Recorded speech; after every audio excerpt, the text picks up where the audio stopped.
Ego cannot be free. Ego doesn't exist. So it doesn't want to be free. You want to be free. The ego wants to not be discovered, actually. So the ego can have two uh, fundamentally conflicting desires.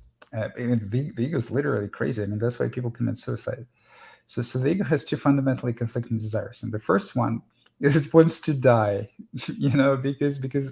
because it's miserable, because it doesn't exist. It wants to go away, basically, right? It's useless. It's a narrator of your life. It's delusionary. But the other fundamental desire of the ego is that it doesn't want to be seen.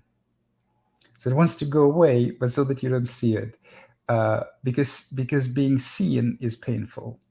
Well, the ego doesn't want to be discovered. Basically, the ego hides a lot of suffering, and it doesn't want it to be discovered, seen, accepted, dissolved into the light, into the light of awareness, because it's painful.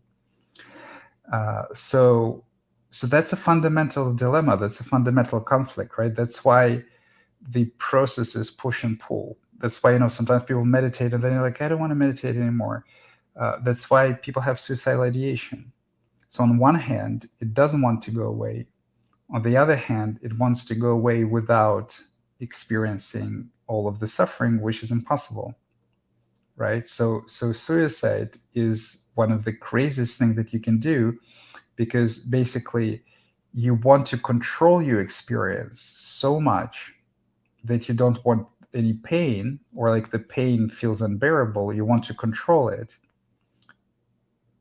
You are yearning for control, right? And you're doing the thing that is, after you've done it, that there's no control at all. And yet you hope that after you take this step into the realm of no control, there will be no more pain. It's absurd. It's just absolutely absurd. But this kind of self contradictory dilemma is what gives rise to suicidal ideation and things like that. So I would say that the ego wants to be free.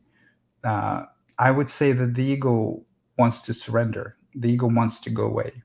The ego wants to die, but it's also scared to do it, right? And in the spiritual process, the surrendering of the ego, enlightenment, and you could even describe enlightenment as a suicide of the ego that is happening in the mind, but it happens in the mind. So once again, I say many times, leave your body out of it. Like, even if there's some suicidal ideation, if there's some other difficulty, it's gonna be fine. Just leave your body out of it. Don't harm the body. It's all happening in the mind.